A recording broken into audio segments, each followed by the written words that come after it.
কিছুতেই থামছে না ভাগ্য ফেরাতে অবৈধ পথে মালয়েশিয়া যাত্রার ঘটনা।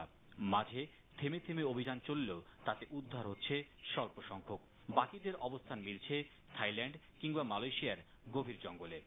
সম্প্রতি থাইল্যান্ডের গভীর জঙ্গলে গণকবরের সন্ধান ও 500 অভিবাসীকে হত্যার ঘটনা গণমাধ্যমে প্রকাশিত হয়েছে। সেখানে কিছু বাংলাদেশি রয়েছে বলে খবরে উল্লেখ রয়েছে।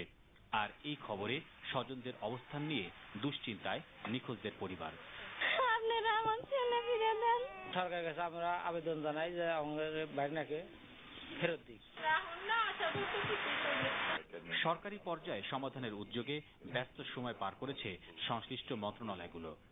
আমরা একটা detail work plan work out করব যে কিভাবে এটাকে রুট আউট করে। এটা করার জন্য যদি একটা স্পেশাল স্কোয়াডও করতে হয় সেটা আমরা করবো, কারণ এই জিনিসটা করতে দেওয়া কোনো মতে সম্মুখীন হবে। আনফরচুনেটলি থাইল্যান্ডে 5 দিনের একটা সরকারি ছুটি চলছে।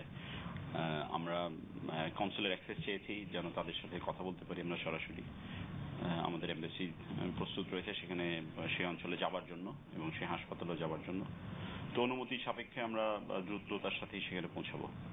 সাম্প্রতিক সময়ে সমুদ্রপথে মানব পাচারের সংখ্যা উদ্বেগজনক এমন মন্তব্য করে অভিবাসন বিশেষজ্ঞরা এক্ষেত্রে সরকারের উদাসীনতাকে দায়ী করেছেন।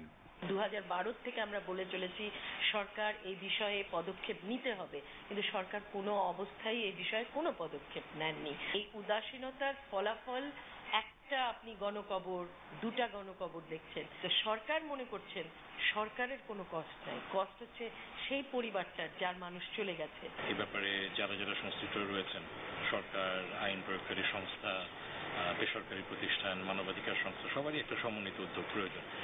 সেই সাথে গণসচেতনতা বাড়ানোর তাগিদ দিয়েছেন তারা।